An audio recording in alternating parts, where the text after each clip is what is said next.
Good afternoon, everyone, and welcome to this budget special webinar. It's been the first Labour budget since I think Alistair Darling stood up in March 2010. A lot of speculation ahead of the budget in terms of what was going to be sort of coming out. I think, to be fair, some of the fears were unfounded, but delighted to have Gervais Williams, a household name to those in the investment industry. Gervais is head of equities at Premier Miton to give us his views in terms of what this budget actually means. Just how this is going to run. Gervais is going to answer serious questions. You're welcome to post your questions, and I will try and get as many of them sort of put to him after about 30-minute conversation. We're going to try and keep the answers general. We can't give any specific investment advice to any one individual on this, but looking forward to seeing your questions.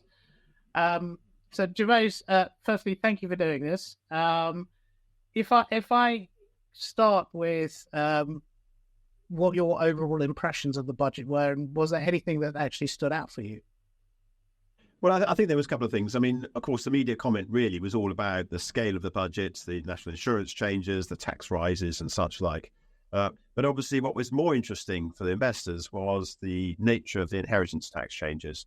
And specifically, in the past, inheritance tax has not been liable on pension pots, personal pension assets, and specifically AIM-listed stocks. Now, what that's meant in the past, of course, is that when you've got a personal pension, you haven't needed to worry about investing in AIM stocks. You've been able to invest in NVIDIA and all the other things which have been going up over recent years.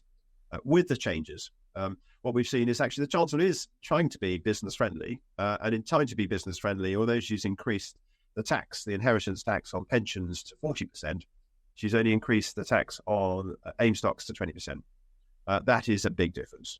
And will now, in my view, make a major difference to the asset allocation in personal pensions. That comes in April 2026, so we've got another 18 months before it comes in. But I think it will make a significant difference in terms of our capital allocation in future. Small amounts of money in small caps, particularly small and micro caps, can move share prices a long way. I am very upbeat about the nature of the budget.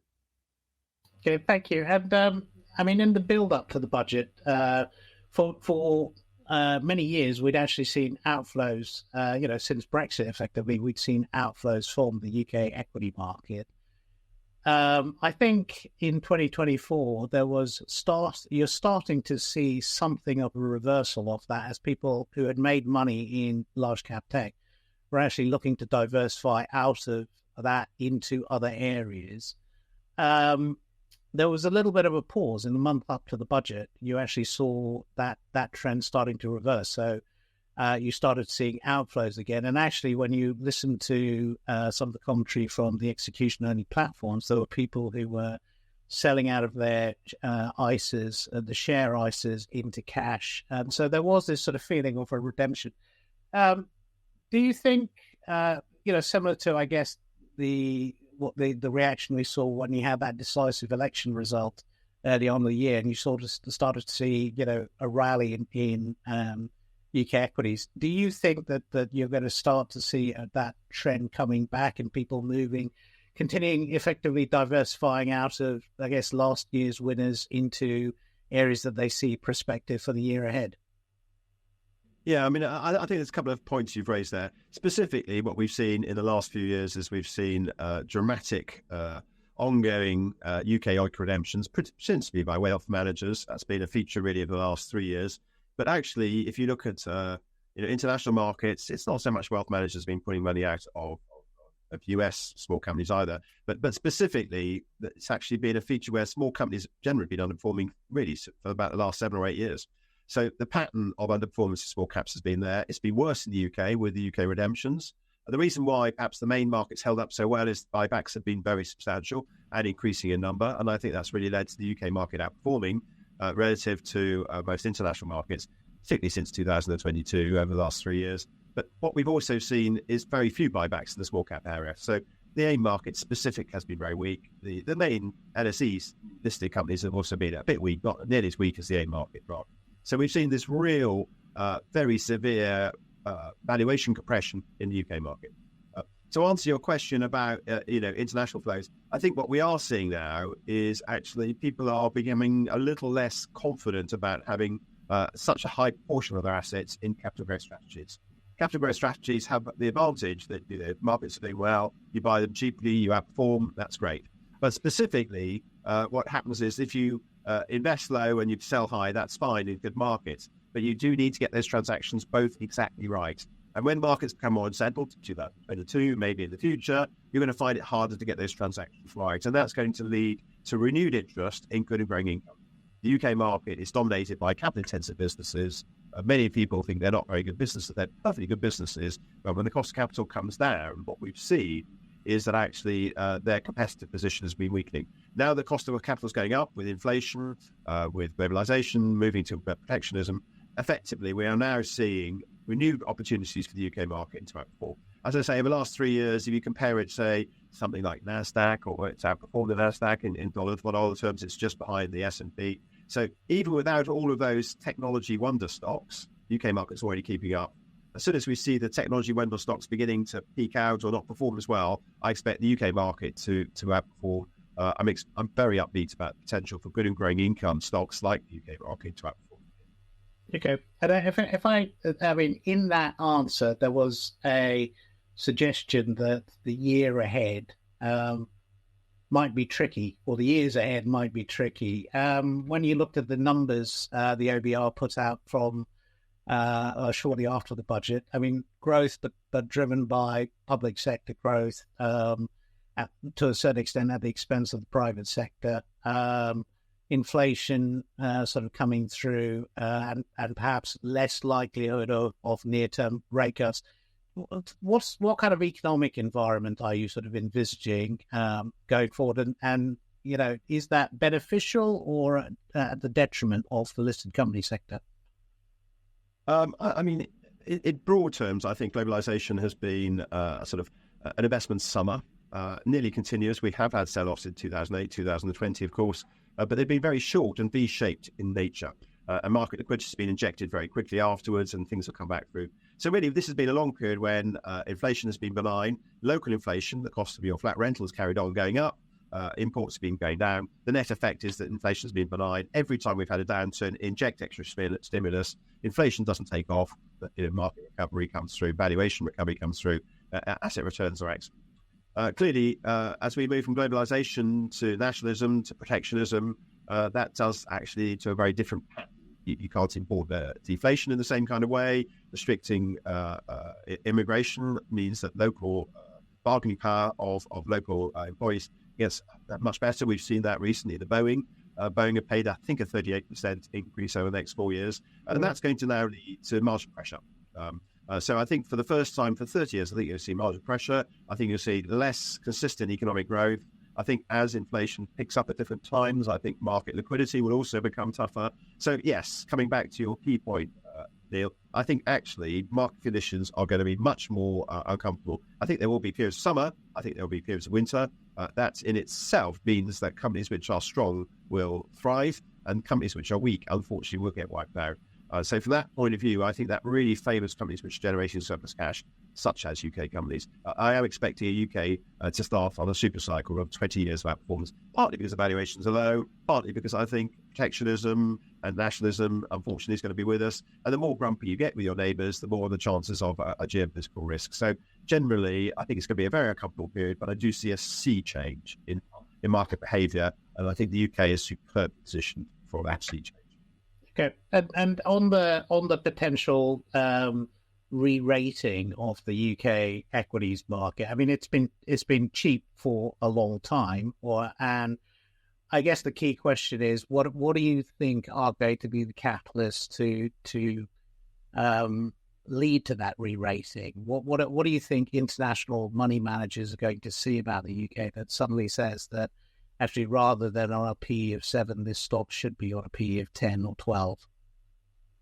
Well, the nature of a lot of the UK companies is they're capital intensive. What I mean by that is they've got a lot of capital invested. They're not just property stocks. Clearly, many of them are in mining sectors. Some of them are in financials, which are very capital intensive. Some are in defence industries. Some are in the oil and gas industries. But the nature of capital-intensive businesses is as the cost of capital goes up, provided demand is maintained, not always the case, but if it is, then even as people demand more of these products, then there's no new supply because the cost of capital is going up and nobody's going to put more capital in. So you get an abnormal return. And that you see that very much in commodity markets. Gold price this year, for example, where the gold price, 18 months ago, 2 years ago, was 1,600, now it's 2,700. If you're a gold mining company, it takes a while to come into production. You're making out like a bandit in a way which you weren't perhaps previously. So coming back to your specific question, Neil, yes, the UK is superbly positioned for this change in mood. So companies which generate surplus cash, because they are capital intensive, they produce an income, don't just survive, they produce an income even when the market doesn't go up, and you can get long periods when markets flatline. But specifically, if the opportunities are still there in terms of demand, then they get a much higher return before they start putting more capital in and getting even higher return thereafter. So the nature of the opportunity, the upside, is very much for the UK market. So yes, the UK market's cheap. I think the UK market would be going up irrespective whether it's cheap. I think if it's starting cheap is even better. Specifically, the other feature which is terrific from my point of view is most international investors have very little weightings in the UK market. That's not so true of UK investors. And in a way, we see it through different lights, because we all have a UK weighting. We've got a degree of good and growing income in our portfolio, but international investors are much less invested. And so we saw with the Bank of America survey, the last two monthly surveys, for the first time for several years, we are now seeing renewed interest by international investors. And that comes at a time when local selling is holding back prices. As local selling starts to dry up, as people sell less or indeed stop selling entirely, then that actually will only accelerate the upside. So we've got a number of different things coming together, but the really exciting feature is that the instability could mean that the UK doesn't just outperform, could outperform by quite a significant step up in the next few quarters. Okay, and before I get into actually potential sector winners and losers from the budget, just to round out the sort of positioning from a growth perspective and what you're seeing from a rate perspective, I think interestingly, on the day of the budget, you did see the FTSE 100 up, the FTSE 250 up even more, and the AIM outperform the lot of them. So I think there was an early signal there that this is good for equities. The gilt market was interesting in that there was concern about the level of borrowing and public spending commitment that was coming through, and a potentially inflationary budget. But this information, I guess, has been in the market, ahead of the budget. There was a lot of anticipation, effectively, of what was coming. Do you think it was a little bit of an overreaction, or do you still think that the Bank of England actually has got scope to, cut rates and move us to slightly lower rates than where we are today? Yes, I mean, we don't know quite what's going to happen regarding economic growth. Economic growth has been not buoyant, but we've not had a serious recession, which is probably a surprise in the last sort of 18 months. But I do think what was interesting about the gilt market is it didn't move during the speech. It only moved after the review came out from the independent economists, which said actually economic growth is not going to be up to much going forward, despite the best aims of the budget. And of course, events will happen on top of that. So it's not just that we don't have much economic growth, but if things turn out badly in terms of geopolitical events, or inflation remains more persistent in the US, for example, then that could actually lead to the UK suffering a bit. And we could see sterling weakening a little bit, maybe along with gilt markets remaining relatively highly valued to bring in new investors. And I don't think that's going to necessarily stop investors, the Bank of England is cutting interest rates. But if you are in a period where actually sterling's a bit weak, and you are reporting inflation to some degree, and that makes it harder. So don't get me wrong, I think we are going to get interest rate cuts. I think global growth is going to be more patchy than people think. Yeah. I think very few people are talking about global recession now, and perhaps the nightmare about all this is when we stop talking about global recession, it turns up. I don't say that's happening. I don't know, right? But what I'm saying is there's a certain degree of complacency out there, and when you put that in combination with where we are regarding the UK is not in a great position, but neither is the US, neither is most of Europe, China. I mean, global central banks, global governments are running deficits in many cases, and they haven't got much scope in terms of margins of safety. And I think that was the key feature of the budget, when you saw the budget responsibility team, that they basically said that actually there was just very little margin of safety. That is why I think gilts moved. I don't think it was an overreaction, by the way. I think there's going to be a lot of gilt issuance the next few years. And I think that's going to make it harder for all companies to raise capital. The harder it gets, the more the strong get stronger, the more weak get wiped out, the more you can buy assets from the receiver, make extra return. I think earnings in the UK would accelerate. I think earnings in small caps would accelerate by a large degree as they buy assets from the receiver. Viable businesses, which are over-levered, from the receiver, put in working capital and generate returns. I'm very upbeat, as I said at the start, around the opportunity for the UK and the UK small caps. Okay. And I mean, there's a lot to get through in the budget, and I've spent the last few days digest. I don't think I've got through all of it, but it'd be interesting from a sectoral positioning.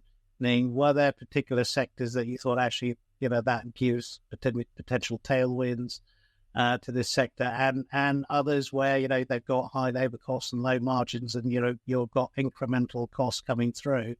Potential headwinds. How are you thinking about potential winners and losers from the sector perspective? I think what's been interesting about the last 30 years is generally, wages as a proportion of total costs have fallen, factor of productivity. So effectively, I think, with less immigration, with more local reliance on local suppliers rather than international suppliers, I think what we're going to see is actually the cost of labour rising as a percentage of sales. So I think that's going to be a margin squeeze. And the margin squeeze will obviously be most acute in many companies which have a lot of staff. Companies with less staff may be less pressurised on that. But the big question is, how do we, as investors, select for companies which are going to be able to hold on to margin, even as many of our competitors in the industries we're investing in continue to cut prices to retain sales? And the way that's always been driven, in my view, is by outstanding service. Not good, but outstanding levels of service. One of the features when we do stock selection is we're really keen on companies which are delivering and really have an interest in measuring customer service, in keeping right up to date, in doing mystery shopping and all the other things which come to it. So I think you've got to have a business which is really interested in that. I mean, how many presentations do you see of companies which talk about customer service? Very few. We've been pushing hard in that direction for the last 2 years. Our stock selections, we think, are going to be more resilient. Not necessarily immune, but they're more resilient. And the second feature is there's a sort of them and us between boards and the frontline staff sometimes. And we're very keen to select stocks where actually the management team are horribly interested in the engagement of frontline staff. And again, staff surveys and that kind of thing. So these are the features which we look for. Now, you're going to find it right the way across. Of course, technology, there will be still opportunities in technology, but the key issue we're looking for is companies which are generating surplus cash. So these aren't sort of, companies which are expanding very rapidly in the hope of getting a big pot of gold at the end of the rainbow. Not so much those, not negative cash flow, but companies which have invested, they've generated some surplus cash, and where that surplus cash is going to become much more substantial going forward. Those are the kind of companies, and many of those will be the sectors which have not done well in the last 30 years. Manufacturing, obviously, a good example. Defence, sadly, I think we'll find more investment going into defence as well. But also many of the companies which are more related to kind of areas which are specialist areas, where perhaps there's just very few competitors, and where, because the capital's short, you don't get many new competitors going forward. So capital-intensive industries, real estate, energy, as I say, things like financials, certain financials, and of course, commodity stocks as well. All of these areas, which really are on the margins of most portfolios at the moment, I think will become much more mainstream for investment portfolios going. Okay, interesting. And so I think you talked about when company management come and talk to you, you look at how are they driving for customer excellence? What are they doing in terms of checking that they've got the theory of happy. If you've got happy people, etc., you're going to service your customers better. So the staff surveys. What else are you going to be sort of looking into in terms of, that there are companies that are naturally going to be facing higher costs going into next year? What kind of questions are you going to be asking management teams? Well, the main thing is, how do you pass on those extra costs to your customers? To hold margins up, you have to increase your prices. And how do you do that? Of course, innovation, investing for productivity improvement, being more productive than many other competitors is certainly a part of that. But the other feature which is becoming increasingly interesting in terms of the conversation is by picking up opportunities when certain companies fail. Not many have failed. If you look at the CDX spreads, the spread of risk of insolvency at the moment, it's still pretty low. As I say, recession is not expected. Generally, things have held up pretty well up to now. But as we see, unfortunately, inflation perhaps being more persistent, particularly in the US, as we see perhaps certain currencies coming under pressure, not just sterling, but others as well, importing inflation, then we think that actually that's going to be a feature which is going to start coming through. And therefore, it's going to be really important for you to really be very on the front foot in terms of actually expanding into markets which are vacated by those which are insolvent. So you can do that relatively cheaply. If you've got surplus cash, you can do it. Clearly, if you've got interest bills to pay, you've got margins under pressure anyway, and you're struggling to pay back the banks, then those businesses are completely constrained from this opportunity. But much, much better is the opportunity to acquire assets from the receiver. And I'm having this conversation with many companies now, specifically, not just where you are now, but if you did actually see perhaps a highly geared business, maybe a private business, maybe a company which is not done as well as expected in the private equity thing, then you've got a viable business there which you can buy debt-free from the receiver. It went bust because of the debt's taken away. You can buy it debt-free from the receiver, sometimes for as little as a nominal sum. SVB UK was bought by HSBC, for £1. Yeah. And me and you, we both got £1, but we couldn't buy it because you had to put the working capital in day two. You need to have all the systems in there. The Bank of England wouldn't let us buy it. So the opportunity for the specialist companies to not just survive, but thrive, to see earnings upgrades is the thing I'm talking about. And that's great for HSBC. HSBC is 150, 160 billion, and it probably added 3 or 4 billion to their market cap. Brilliant. But actually, if you start off as a billion market cap and you do a similar-ish deal, not necessarily SVB UK, but something where you add 500 million to your market cap, put in some working capital, maybe 30 or 50 million or 100 million, you raise that capital, you've already got it, then you can actually transform your returns. The advantage means you're listed and you've got access to capital and you can participate because you generate good and growing income. And of course, the advantage is even more significant further down the market cap range, 200, 100 million pound companies. There's many more opportunities to select from in terms of companies becoming insolvent, but also the uplifts are going to be much more significant in terms of earnings upgrade.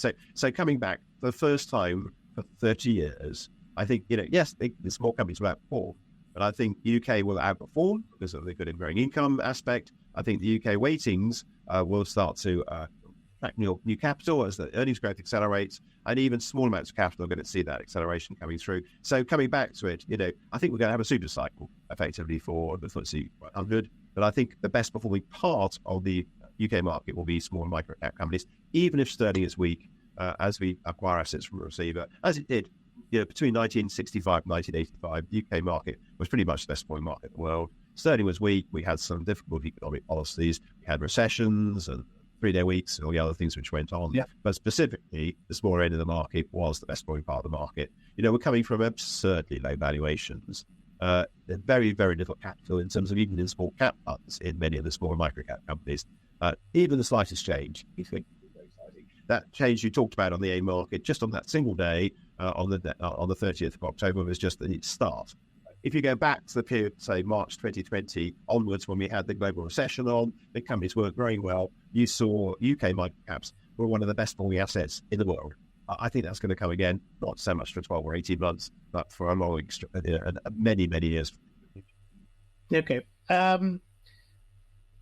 Just a reminder to those listening that if you do want to ask a question, please do. I'm prompted by one of them, which is talking about the selling in smaller companies and AIM stocks, which is, a segue to my next question. What wasn't mentioned in the budget at all were any of the capital market reforms outlined by the previous government? So there was a range of different things that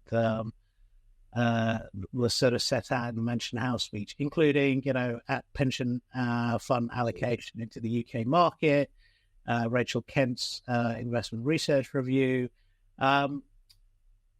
I know you've been a champion, effectively, for the capital markets and have been vocal in terms of stimulating interest in it. So what would you hope to see from the current government to allow London to remain a key financial centre to attract new companies to list here? Well, I think it's been a problem of global markets. If you've seen a number of new issues, I mean, have been more frequent in the US, but actually the number of listed companies in the US has also fallen, just as it has in London, less so. But this pattern has been global.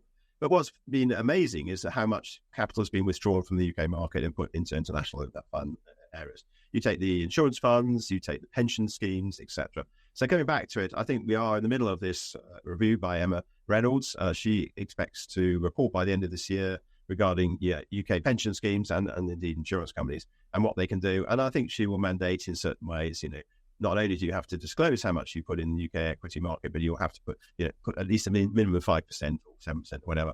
And, you have a year or two to do that. So I think that's going to renew local inflows into the UK market. And I think that in itself will be a massive change.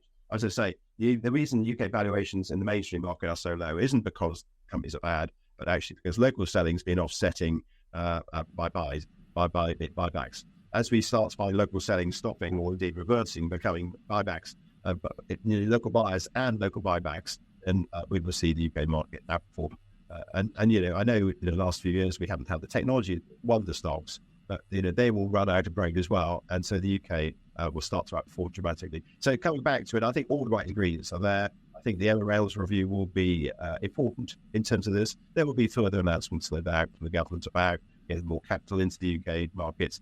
You've already seen that change in terms of the IHT, inheritance tax for AIM stocks. We've seen the VCT regime extended forward for another 10 years from sunset clause. So the government is quite business friendly with small companies. I think the UK won't just succeed in terms of growing income. I think the UK market will become one of the mainstream global markets for small and approaching microcaps. I think that's going to be a feature which is going to bring in more capital as well, as investors find that global growth can't grow. Back in the 70s, Jim Slater wrote the book, Elephants Can't Gallop. We're going to go back into that phase. And capital will have to come down the market cap range. The UK is superbly differentiated from most others in having a viable, not just mid-cap sector, but small micro-cap sector. Yeah, I mean, there's an interesting point there in that, if you've got these trillion-dollar companies in the US and people are sort of starting to come out of that, it doesn't take a lot to suddenly fill up quite a lot of the UK market. I mean, is there sufficient capacity effectively to absorb that? I mean, illiquidity can mean two things. For the last 30 years, when the FCA have been worried about illiquidity, they're always worried about people redeeming funds.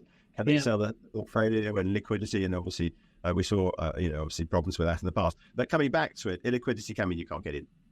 And actually, we think that's going to become more significant. If you've got a company which is 100 million market cap doing a transformational deal which is going to grow its earnings by 50% over the next 2 years through an acquisition, then lots of people will want to support the working capital raise of 25 million. But what happens is you have preemption rights back in the 70s. Those who already had 7% of the fund had the first 7% of the capital raise, irrespective. Doesn't matter how many times it was oversubscribed by external investors. And the only way you can actually participate means you have to buy the shares in the ordinary market rather than get it through a placing. So that will start to lead to many of the mainstream small cap fund managers moving away from a sort of 40 or 50 stock portfolio to having a certain number of half holdings or a certain number of quarter holdings. And that capital coming down from the mid caps and the top end of the small cap to the small cap, and then the micro cap will start. I think, as you say, it takes almost no money to get this going. Clearly, as then the funds then gather more assets because they start outperforming and the UK starts outperforming and all the other things, then you get this kind of compounding effect. We're very upbeat about the potential. Illiquidity can mean you won't be able to get in. That's what I think is going to happen in the next 3 or 5 years. Okay. So I guess we could try and come to some kind of conclusions before I open it up to sort of Q&A. So before we move to Q&A, perhaps summarize how you're thinking about the opportunity ahead as for investors in UK equities on the back of this budget and in light of, I guess, the environment we find ourselves in. Yeah, I mean, the main feature is the UK has been out of fashion. It's been out of fashion for 30 years. Very few people see the scale of the upside potential in the UK market. As I say, you just got a glimpse of it in the March 2020 through to June 2021 period when the UK picked up, but most particularly the small and micro cap sector was one of the best performing assets in the world. So I think people have very little concept. I was involved in a gold conference maybe 12 or just over 12 months ago, and people were saying, do you think gold can go to 2,000? And the answer is no. It may not just go to 2,000. It may go to 3,000. I said it might well go to 3,000. Of course, I'm not right yet, but I may be in time. So people just have too little understanding of the nature of how spiky markets can get. And when they get spiky, they can get very, very spiky. And when they're tiny companies and nobody can get involved, they can get very spiky again. So coming back to it, the whole point is, I think the UK is superbly positioned, not just because it's highly valued, not just because it's differentiated, not just because it's got good and grey income and small micro caps, but I think it's actually in a position where it's going to get new inflows and very few outflows. And the net effect is, as I say, I think in my view, in my parlance, I think that's the start of a super cycle. We had a super cycle between 65 and 85. The UK market didn't keep up with the US. It massively outperformed. That's the nature. And of course, through stock selection, picking out the winners amongst the market, you can add value on top of that. So the small cap sector outperformed the UK market, which was already outperforming. I think that's completely changed dynamics. I think there'll be a super cycle for small micro cap companies as well as mainstream companies. I think it'll be one of the best performing assets in the world. As I say, we're coming from a really distressed valuation. It'll probably take 10 years for most institutions to really participate. Once they begin to participate, they'll then say, well, why haven't we got a full weighting or an overweight position? And so we've got 20 years of this. Yep. I'm gonna start. Thank you, Gervais, and thank you for that. It's great run through, effectively, in terms of how you're thinking about the UK in light of the budget. I'm going to start tackling some of the questions that have been coming through, and I will try and put as many of these forward. Two, which I think were probably tied together. So one was really focused on, how do you deal with the continued selling, effectively, of UK equities and the fact that stocks are under pressure. Tied to that, I think it's also that investors, a comment that investors are put off by the lack of liquidity in smaller stocks and the wide spreads. If you're looking to position yourselves in the UK market, I guess, how do you deal with those two things? Well, in a way, I mean, I don't find them as threatening as you do. I mean, the bottom line is that illiquidity is a feature of the small cap market. And therefore, many of the major houses, the hedge funds and all the others will never really participate in this market. And in a way, I say thank God, to be honest. There's lots of short-term players out there which just won't be able to get in. In a way, I think that's excellent. But much more importantly, the whole point is that if you can only get a small amount of capital in, and if your small amount of capital moves the share price, then the cost of capital for the company actually reduces the ability for them to do deals which are enhancing to issue new shares, which don't just accelerate the earnings growth, but much really accelerate the earnings growth. Then I think we're looking at an enormously significant change, as I say. So coming back to it, I do accept that liquidity is a worry. I do accept that most institutions are going to get involved. As I say, my own view is that actually it's just the small cap funds themselves allocating capital from big caps to small caps to micro caps, which will start the process. The whole point is, companies which are $1 billion, you can sell those companies relatively easily, not very easily, but relatively easily. And you need to buy, 10 times as many companies which aren't $1 billion market cap to make up for the difference, right? So from that point of view, you get this kind of snowball effect where capital coming down the market cap range has a more significant effect. As I was saying, I'm not worried about liquidity in terms of getting out. I'm worried about liquidity about getting in. And I think many of the unitized vehicles may become quite large and struggle to add value because as a fund becomes $1 billion or $2 billion, how are they going to get into a £1,500 million company? So I think there's going to be all sorts of perverse consequences of this. But as I say, I'm not really expecting international investors to get excited. I'm not really expecting institutions to get excited. In general, I think there'll be more takeovers, which means there's more cash liquidity at the bottom. Yeah. Those people want to come out, they can still come out. But most particularly, I think that at the margin, there'll be drip money coming in, not drip money coming out. And that makes all the difference, specifically. We're tremendously, as I say, upbeat about the nature of this change. And I'm just not concerned in the same way that the questioner is. Okay. And there is also that, I guess, the observation that, typically as you see companies go from, 50, £100 million market cap to 300, £500 million market cap, you're also seeing an expansion in the multiple happening as that liquidity starts to build into the stock anyway. So I think your point around, a small amount of money, you can go a long way effectively in terms of shifting the valuation of these companies, and it almost sort of builds into the argument that if that happens, you're potentially going to start to see a re-rating of the UK market. Yeah, to add to that, what you see is basically there are some companies which are literally too cheap for people to buy institutionally. Yeah. And once they've moved up 10 times, okay, they're not so cheap, but then they're 100 million market cap or 500 million market cap, and then they're able to buy them because they meet their own criteria. So bizarrely, it gets easier and easier to sell these companies the more expensive they get. The world's a really wonderful place, and there's some very perverse consequences.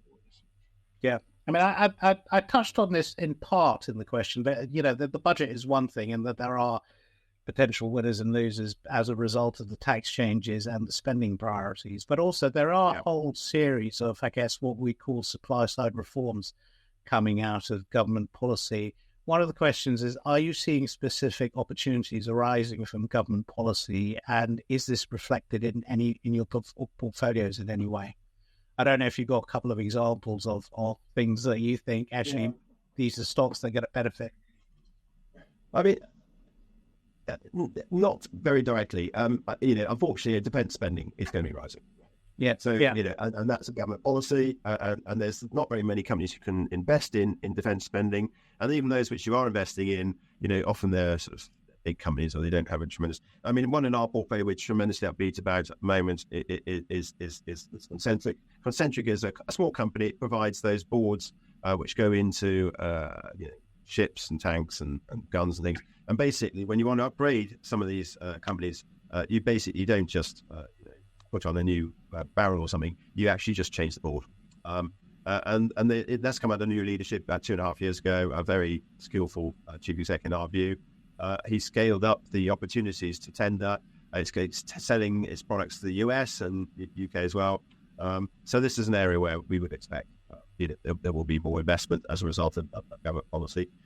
I don't think there's going to be. I don't think government policy in itself is going to be hugely helpful about various sectors. There will be some accelerator funds, and they will perhaps, they won't build another Concorde, but there will be some investments into some areas.